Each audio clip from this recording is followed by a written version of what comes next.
भविष्य की योजना का महत्व। एक बार की बात है, एक टिंडा बड़े सुंदर खेत में रहता था।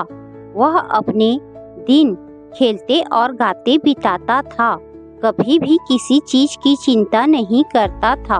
वह हमेशा खेलता कूदता खुश रहता था, बड़ा ही मनमौजी टिंडा था। एक दिन जब टिंडा गाता और नाचता इधर से उधर घूम रहा था, उसने एक चींटी को एक गेहूं का दाना लेकर जाते देखा। टिंडे ने मुस्कुराते हुए बोला, अच्छे से भर पेट खाना खाओ मेरी दोस्त। यह क्या? थोड़ी देर बाद फिर से चींटी दौड़ी भागी गेहूं का दाना लेकर जा रही थी।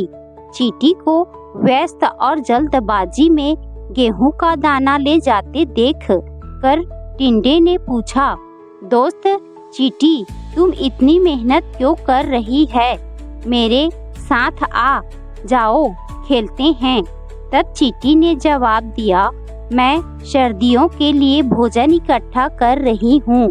मैं जानती हूँ कि मुझे अभी कड़ी मेहनत करनी पड़ रही है, परंतु सर्दियों में मुझे और मेरे परिवार को खाने के लिए भटकना नहीं पड़ेगा। सर्दियों में खाना ढूंढना बहुत मुश्किल है, तुम भी ऐसा ही करने की सोचो। टिंडा हंसता हुआ बोला, तुम कितना ज्यादा सोचती हो, मुझे भविष्य के बारे में क्यों चिंता होनी चाहिए। मैं वर्तमान में खुश हूँ और मेरे लिए यही महत्वपूर्ण है। चींटी असहमति जताते हुए सिर हिलाकर बोली, मुझे तुम्हारे भाव समझ में आते हैं, लेकिन भविष्य के बारे में सोचना अहम होता है और अपने परिवार की जवाबदेही भी समझनी चाहिए। हम जिस समाज में रहते हैं उसकी भी जवाबदेही लेनी चाहिए। अपने परिवार का भी ध्यान रखना चाहिए और समाज में भी जिनके पास नहीं है उनका भी ध्यान रखना चाहिए। और जो यह नहीं समझते उन्हें कभी न कभी परेशानी का सामना करना पड़ता है। टिंडे ने चींटी की सलाह को अनसुना कर दिया। उसने अपना हर दिन गाते खेलते बिताता रहा। उसे अपने भविष्य की कोई चिंता नहीं थी। जहाँ हर जानवर अपने और अपने परिवार के लिए सर्दियों की तैयारी में जुटे थे, वहीं टिंडा बेफिक्र समय काटता रहा। धीरे धीरे दिन ठंडे होते गए और भोजन की उपलब्धता की कमी होने लगी। टिंडा अब भी केवल आज के खाने के बारे में सोचता था। जैसे ही आज के खाने की समस्या समाप्त होती, वैसे ही वह फिर से मनमौजी हो जाता। परंतु जैसे ही सर्दियों का प्रकोप बढ़ा, टिंडे को भूख और चिंता सताने लगी। उसने चींटी के वचनों को याद करते हुए महसूस किया कि वह चींटी की सलाह का पालन करता तो आज उसे भूखा नहीं रहना पड़ता। उसे भविष्य की हर परिस्थिति के लिए तैयार रहना चाहिए था, लेकिन बहुत देर हो चुकी थी। टिंडे के पास खाने का कुछ भी नहीं था और ना ही कोई जगह जहां जाकर वह भोजन पा सकता था।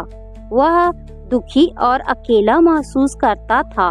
एक दिन टिंडा चींटी के घर के पास से गुजर रहा था तो उसने देखा कि चींटी के मोहल्ले में बच्चे खेल रहे हैं। बूढ़ी चींटियां धूप सेक रही हैं। तभी उसने देखा कि उसकी दोस्त चींटी अपने घर में भोजन कर रही है। चींटी के पास भोजन की पूरी आपूर्ति थी और वो ठंडे मौसम के लिए तैयार थी। टिंडे ने चींटी के पास जाकर कहा, मुझे खेद है कि मैंने तुम्हारा कहा नहीं माना और आज मैं भुक्तभोगी हूँ। यदि मैं तुम्हारी सलाह मान लेता तो आज खाने के लिए यहाँ वह नहीं भटकता। मुझे माफ कर दो। क्या तुम मेरी मदद करोगी? क्या तुम मुझे भी खाना दोगी? टिंडे की बात सुनकर चींटी को उस पर दया आ गई। चींटी ने जवाब दिया, मैं अवश्य तुम्हारी मदद करूंगी, लेकिन तुम्हें अपनी गलतियों से सीखना चाहिए। हमेशा भविष्य के बारे में सोचो और मुश्किल समय के लिए तैयार रहो। मेहनत करना और जिम्मेदारी संभालना बहुत महत्वपूर्ण है। टिंडे ने सहमति जताते हुए अपना सिर हिलाकर कहा कि मैंने अपनी सीख ले ली है और भविष्य में जिम्मेदार बनने का वादा करता हूँ। फिर चींटी ने उसे खाना दिया। दोनों दोस्तों ने बैठकर खाना खाया।